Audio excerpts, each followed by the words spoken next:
I've blocked all your cards. From now on, you'll beg me for every penny, the husband declared triumphantly, waving his phone in his wife's face. If you want to eat, you'll ask. If you need pads, you'll ask. His mother-in-law cackled, rubbing her hands in anticipation of her daughter-in-law's humiliation. But he had forgotten that she had worked as a bank teller for 5 years, and the revenge she would exact would be something he would remember for the rest of his life. Marina stood in the entryway with her 1-year-old son, Misha, in her arms, feeling her fingers tremble. The child whimpered, his diaper was wet, and there were no clean ones in the house.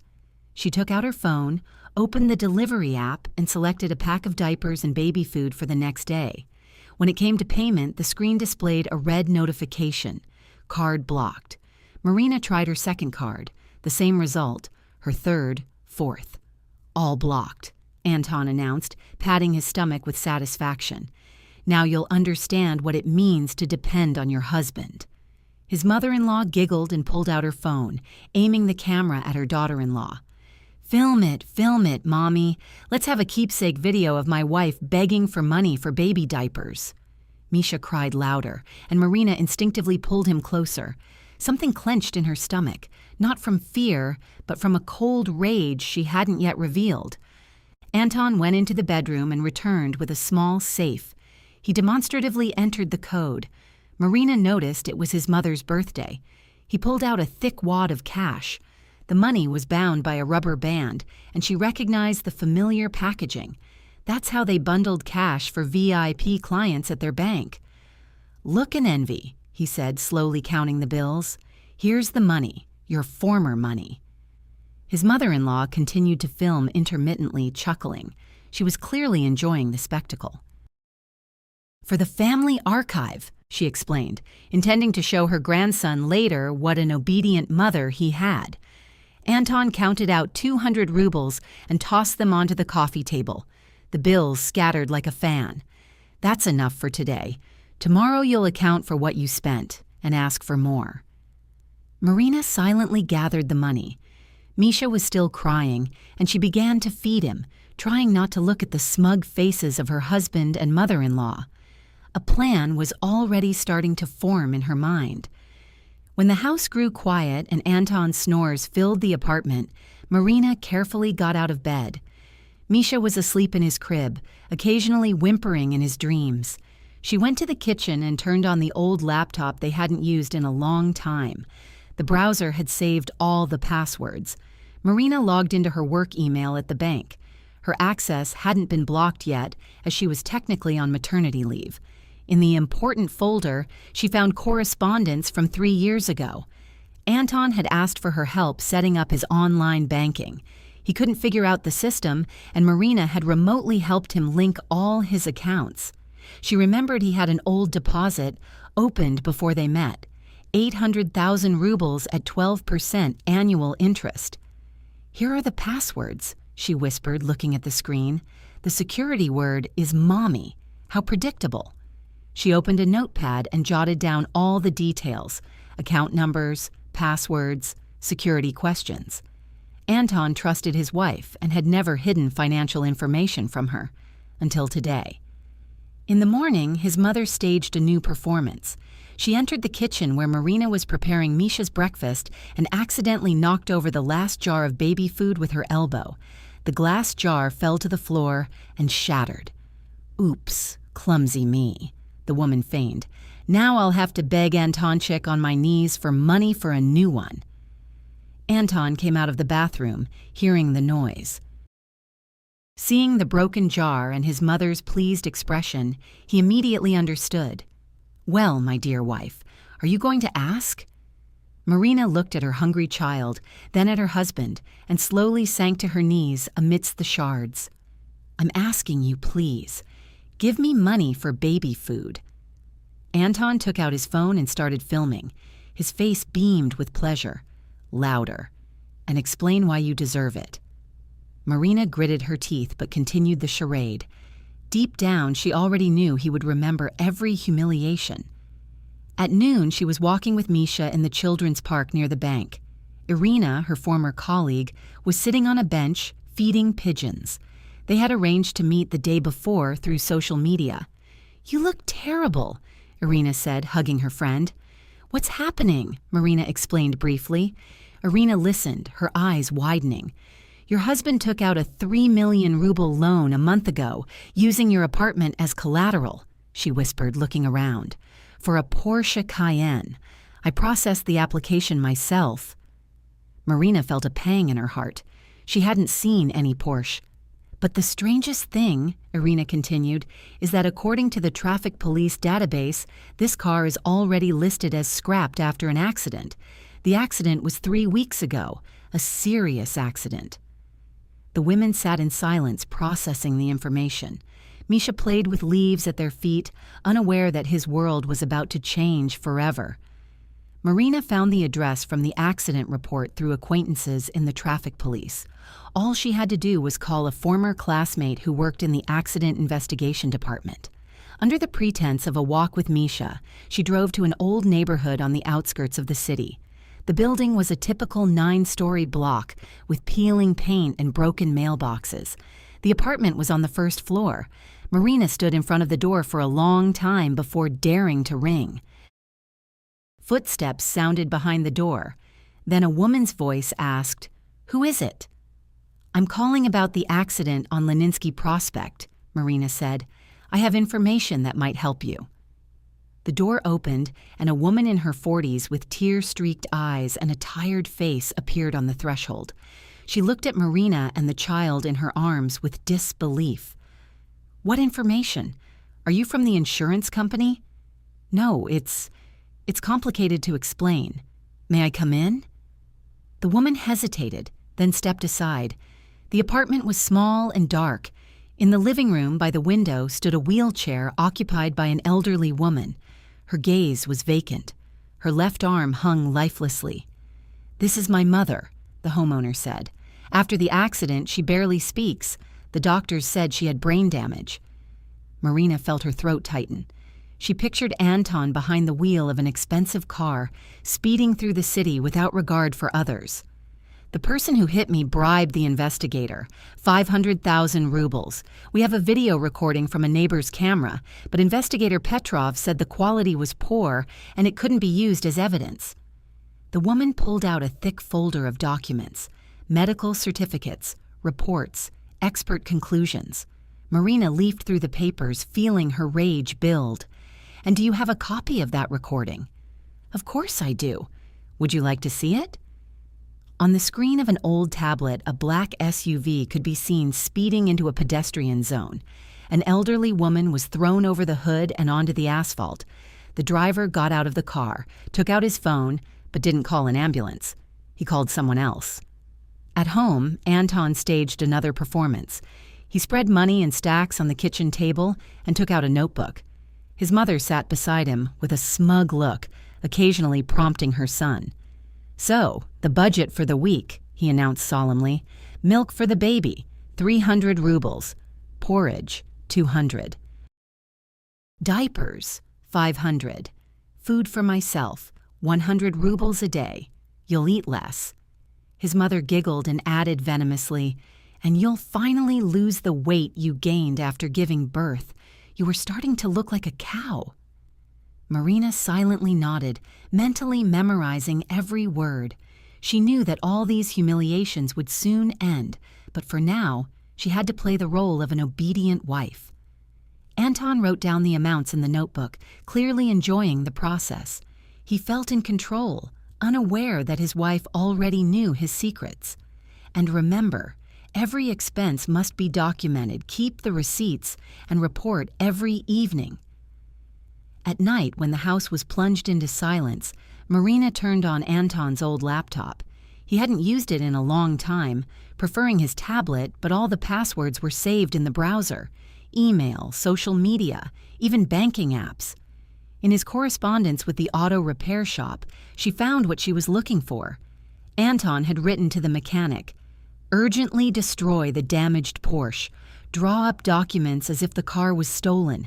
I'll pay 300,000. The reply came an hour later.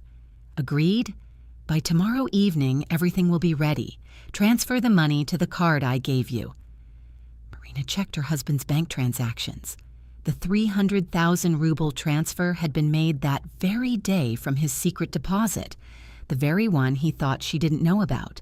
She took screenshots of all the correspondence and saved them in cloud storage. The evidence needed to be kept safe. In the morning, his mother came up with a new amusement. She brought sheets of paper and a pen and placed them in front of Marina. "Now you'll write an application for every expense," she announced with sadistic pleasure. "Like in the Soviet era, I request 50 rubles for sanitary pads. I undertake to use them for their intended purpose." Anton nodded approvingly and took out a red pen. He scrawled a sweeping resolution, "Satisfy." Then he took a photo of the document with his phone. "This is for the family archive," he explained, "so you remember your place in this house." Marina obediently wrote the application, not flinching inwardly at the humiliation, but she knew that each of these statements would become evidence of psychological abuse in court. His mother dictated the text, clearly enjoying the process. "I request 200 rubles for groceries. I undertake not to spend on trifles and to bring all the receipts." Late at night, when Misha finally fell asleep, Marina sat down at the computer. She methodically copied all the documents she had found onto a flash drive. The correspondence with the auto repair shop, bank transfers, photos of the damaged car. In one of the folders, she discovered the contact details of investigator Petrov and recordings of phone calls. Anton had been careful, but not careful enough to completely hide his tracks. Crying erupted from the nursery. Misha had woken up. Marina quickly closed the laptop and went to her son. As she picked the child up, she heard voices from her parents' bedroom.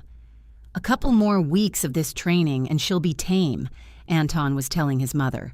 "Women break easily when they're left without money." His mother chuckled with satisfaction. "And I thought she'd resist longer. Apparently her character isn't as strong as it seemed." Marina hugged her son tighter. "Tomorrow it will start. The game of the obedient wife is over. It's time to go on the offensive." Please like this video so that YouTube understands that you are interested in such video stories and recommends more quality stories. The prosecutor's office building looked gray and unwelcoming in the morning mist. Marina stood at the entrance for a long time. Misha pressed to her side, fiddling with the flash drive of evidence in her pocket. The security guard at the metal detector waved her through indifferently. The corridors smelled of old paint and stationery. The duty investigator turned out to be a young man in his 30s with tired eyes. He looked at the woman with the child skeptically and sighed. "I'm listening, but keep it brief. I don't have much time." Marina began to tell him about the accident, the bribe, the concealment of evidence. The investigator took notes in his notebook, but it was clear he wasn't particularly interested. He received dozens of such statements every week. "Do you have proof, or is this just suspicion?" Marina pulled out the flash drive and connected it to the computer. Screenshots of bank transfers, correspondence with the auto repair shop, and surveillance footage appeared on the screen. The investigator leaned closer to the monitor, his eyes widening. "Wait a minute," he said, and quickly dialed a number. "Mikhail Petrovich, please come to my office immediately. This is a serious matter." 5 minutes later, an elderly man in an expensive suit entered the office. He carefully examined the documents, asking for details several times. When he reached the camera recording, his face turned to stone. "We are initiating a criminal case immediately and investigating Investigator Petrov. If there is any corruption involved, we will get to the bottom of it." At home, Anton paced nervously around the apartment, phone in hand. He had tried to log into his online banking for the 3rd time, but the system showed an error. At first, he thought it was a server problem, but then he decided to call the bank. "Your accounts are blocked by order of the investigative authorities," the operator informed him. "You can find out the details at the prosecutor's office." Anton turned pale and sank onto the sofa. His mother, overhearing the conversation, approached. "What do you mean blocked? What investigative authorities?" He frantically dialed Investigator Petrov's number, but he didn't answer. After the fifth attempt, the phone was turned off. Anton realized he was in serious trouble. 100,000 rubles had disappeared from his secret deposit. Marina had transferred that money to the victim's family's lawyer, but Anton didn't know that. He only saw that someone had accessed his account. "You did this, you bitch!" he screamed, grabbing his wife by the hair. "Only you knew the passwords." Marina didn't resist, letting her husband vent his anger. She knew that every action he took only worsened his situation. The neighbors could surely hear the shouting. That would also be evidence of domestic violence. His mother proposed a radical solution. Kick her out of the house right now without her things, without the child. Let her go to her parents and explain. But Anton understood that this would only complicate matters. If his wife really knew something, he needed to keep her under control, not let her go free. Meanwhile, a courier was delivering an envelope to the apartment on the first floor of the old 9-story building. The daughter of the injured pensioner skeptically took the package from an unknown sender. Inside were copies of all the accident documents, bank transfers, and the lawyer's business card. "Mom, look," she whispered, showing the papers to the woman confined to a chair. "We have proof. Now we will achieve justice." The elderly woman struggled to focus her gaze on the documents. After the accident, she had difficulty comprehending what was happening, but something akin to hope flickered in her eyes. The lawyer met with them that same day. After reviewing the materials, he shook his head in indignation. A classic scheme of covering up a crime, bribing the investigator, destroying evidence, false testimony. We will file a civil lawsuit for full compensation for damages plus moral damages. Marina met with a divorce lawyer in a small cafe near the courthouse. She had prepared all the documents in advance: videos of humiliation, recordings of threats, proof of financial coercion. The lawyer carefully studied the materials, occasionally whistling in surprise. "With this evidence of domestic violence and your husband's financial machinations, you'll get everything," he smirked. The apartment, full custody of the child, and alimony amounting to 70% of his income, assuming, of course, he has any income left after the trial. Marina nodded, feeling a mixture of relief and anxiety. She had initiated a process that could no longer be stopped. Now all that remained was to wait for the consequences. In the evening, Anton received a summons to the prosecutor's office. The official document required him to appear the next morning at 9 a.m. to give testimony in a criminal case. His hands trembled as he read the charges: causing grievous bodily harm, bribery of an official, fraud. His mother fell into hysterics upon seeing the summons. "What have you done, you idiot?" she screamed. "I told you not to get involved in these shady dealings." Anton tried to reach his contacts, but all the phones were silent. The people who, just yesterday, were ready to solve any problem for money had suddenly become unavailable. He realized he was alone with the law. He didn't sleep that night, frantically considering escape options. He could try to blame decoys, but the evidence was too obvious. He could run, but with blocked accounts, he wouldn't get far. Marina lay beside him, pretending to sleep. She heard her husband tossing and turning, muttering curses, whispering something. Tomorrow his life would change forever, and he didn't even imagine how drastically. If you enjoy this story, please subscribe to the channel so you don't miss new videos. 6 a.m. Marina woke up to a roar in the stairwell. Someone was climbing the stairs heavily. She instinctively pulled Misha closer, who was sleeping in his crib next to their bed. Anton snored, unaware that his life was about to change forever. The apartment door flew off its hinges from a powerful impact. People in black uniforms with assault rifles stormed into the hallway. Shouts, commands, the pounding of boots. His mother shrieked from her room. Anton jumped out of bed in his underwear. "Hands behind your head! Face the wall!" the Special Forces commander shouted. Anton tried to resist, but he was quickly subdued and handcuffed. His mother, wailing, threw herself at the operatives, flailing her arms. She, too, was tackled to the floor and had her hands cuffed behind her back.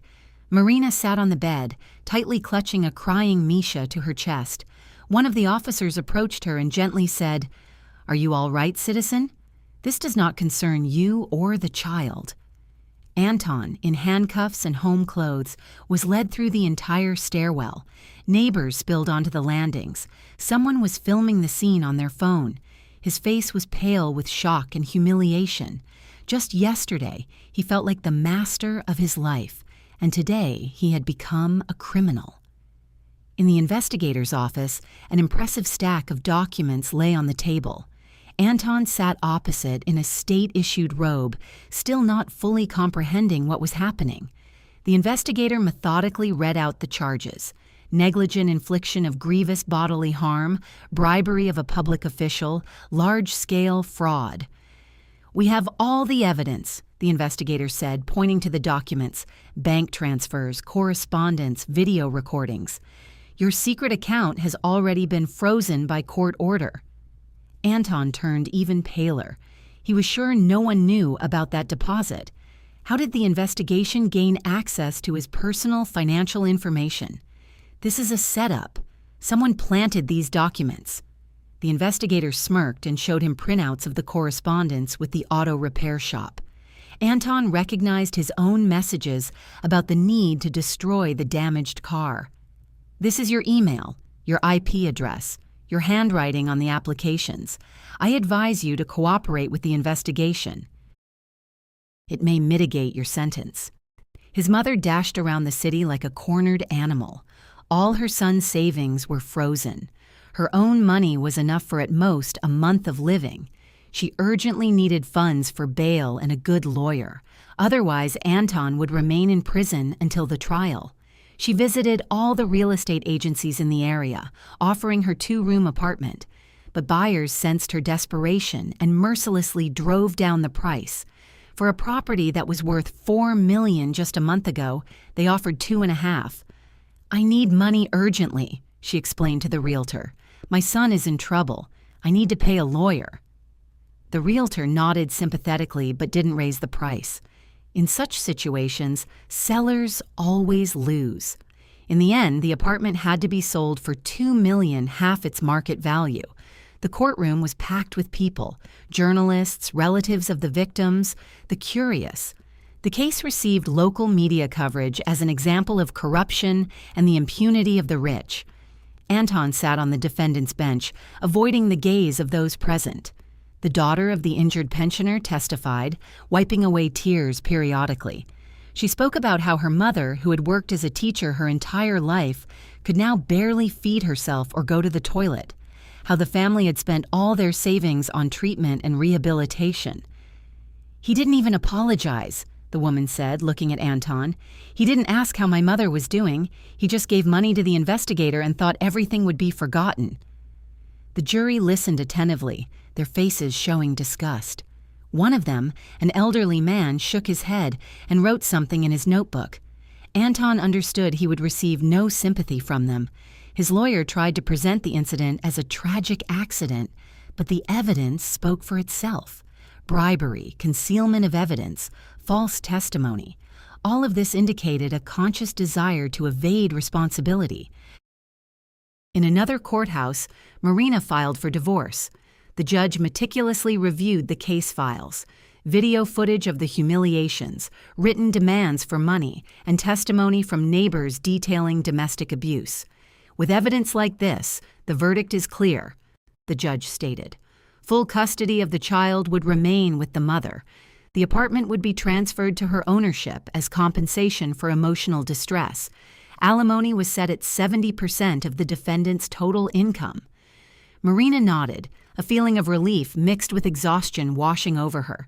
Just a month prior, she'd been on her knees, begging for funds for her child's food. Today, she was the sole architect of her own destiny. The bank representative announced that the 3 million ruble loan, secured by the apartment, would be voided due to the borrower's fraudulent activities. The insurance company would refuse to cover the stolen car, the signs of staging being far too obvious. Anton was left penniless, homeless, and without a family. Everything he had spent years building had crumbled in mere days. Most disturbingly, he still couldn't comprehend how it had happened. Who had leaked information about his secret accounts?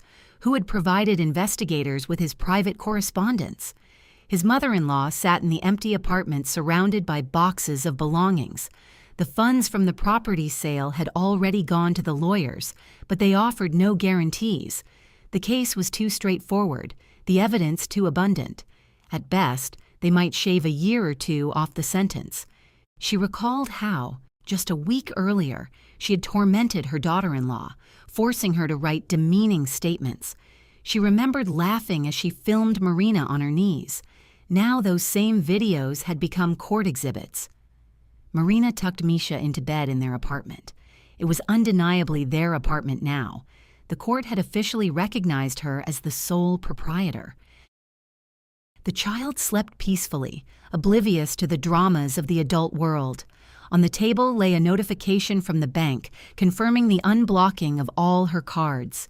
She planned to return to work the next day. Management had already offered her a promotion and a new position. Life was beginning to settle, but unanswered questions still lingered. Cizo greeted Marina with the sharp scent of disinfectant and the sound of barking commands. She passed through several security checkpoints, submitted her documents, and underwent a search. Misha had remained at home with the nanny. Children were not permitted here. In the visitation room, a thick pane of glass with an intercom separated them. Anton was a shadow of his former self, his face gaunt, dark circles beneath his eyes, his hands trembling. The harsh reality of prison had taken its toll. He had lost a significant amount of weight during his month of incarceration. When he saw his wife, a flicker of hope and despair crossed his eyes. "You came," he whispered into the receiver. "I thought you'd abandoned me forever." Marina gazed in silence at the man who, not long ago, had forced her to kneel for 200 rubles. Now he himself pleaded for reconciliation, for forgiveness, for help. The wheel of fate had completed its full revolution. "Listen carefully," he said, leaning towards the glass. "You don't know the whole truth about that accident. That old woman, she ran the red light first. I have a dash cam recording that will prove everything." A manic glint appeared in his eyes, the look of a fanatic clinging to a last straw. Whether he truly believed his words or was simply grasping for an excuse for his actions remained unclear. "If you help me get that recording and give it to my lawyer, I can prove my innocence. Everything will change, Marina. We can start over." Marina listened in silence. She knew no exonerating recordings existed, but curiosity compelled her to play along. A solemn hush filled the courtroom as the judge read the verdict in a measured tone. 7 years of imprisonment in a strict regime colony, compensation for damages amounting to 2 million rubles, and a 10-year revocation of driving privileges. Anton stood in the defendant's dock, swaying from side to side. When the figure of 7 years was announced, his legs buckled, and he grasped the railing. His lawyer murmured something in his ear, but it was evident the words weren't reaching him. His mother-in-law sat among the spectators. As the judge declared the amount of compensation her son was to pay, she turned pale and clutched her chest. 2 million rubles. That was more than she had received from selling her own apartment. The woman attempted to rise but faltered and sank back onto the bench. The onlookers stirred. Someone called for an ambulance. The paramedics diagnosed a severe stroke. The stress and financial losses had taken their toll. The relatives of the injured pensioner embraced, weeping with relief. Justice had finally prevailed. The guilty party had been punished. The victim's daughter approached Marina in the courthouse corridor and shook her hand firmly. "Thank you for helping us find the truth. Without your documents, we would never have achieved justice." Back home, Marina sorted through Anton's belongings, preparing to completely clear the apartment of his presence. In an old briefcase, she found a flash drive labeled Dash Cam. Curiosity got the better of her. She inserted the drive into her computer. The recording clearly showed everything that had happened on the day of the accident. The pensioner had crossed the road strictly on a green light. Anton had sped through the red, one hand on the wheel, the other typing a message on his phone. The recording lasted several minutes and completely refuted all his excuses. Furthermore, it demonstrated that he had deliberately violated traffic laws, distracted by his texting. This transformed the charge from negligent harm to intentional wrongdoing. Marina copied the file and emailed it to the investigator. Now, Anton's sentence would be extended by several more years. He had inadvertently provided the very evidence against himself. A new life began to unfold gradually. Marina returned to work at the bank, but in a management position. Her colleagues welcomed her with understanding and support. Her story of battling a domestic tyrant was now widely known. Her salary tripled. Misha grew and became more active. He no longer remembered his father and didn't ask about him. For the child, the world consisted of his mother, the nanny, and his maternal grandmother, who often visited to help. The former mother-in-law resided in a nursing home, partially paralyzed after her stroke. Her relatives had disowned her. No one wanted to spend money on the treatment of a woman who had been cruel and selfish her entire life. Occasionally, she would call Marina, weeping into the phone, begging for forgiveness for all the humiliations. Her voice was weak and trembling, her speech slurred. Marina listened silently but had no intention of helping. "Forgive me, dear Marina," the old woman rasped. "I was wrong. I never thought it would turn out this way. Please help me. I am your family." Marina politely replied that she was very busy with work and her child, and ended the conversation. She felt neither anger nor pity for the woman, only indifference. In the evening, she tucked Misha into bed in their own apartment. The child slept soundly, hugging a plush bear. Outside, the first snow began to fall, blanketing the city in white. The house was warm and cozy. On the table lay a letter from the correctional facility.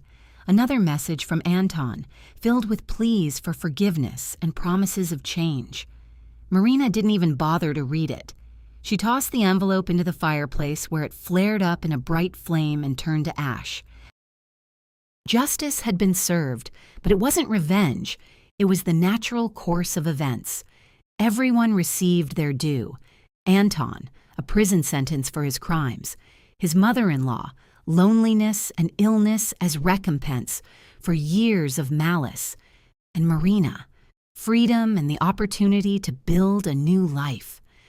She turned off the light in the nursery and walked into the living room. On a shelf stood a photograph, her and Misha in the park, both smiling. No one else was in the frame, and that was as it should be. Their small family was complete and happy without those who had brought only pain and humiliation. I recommend listening to these two stories you see on the screen. I'm sure you'll enjoy them. And in the comments for this video, you'll find a link to a collection of the best stories from all over the internet. Thank you for watching.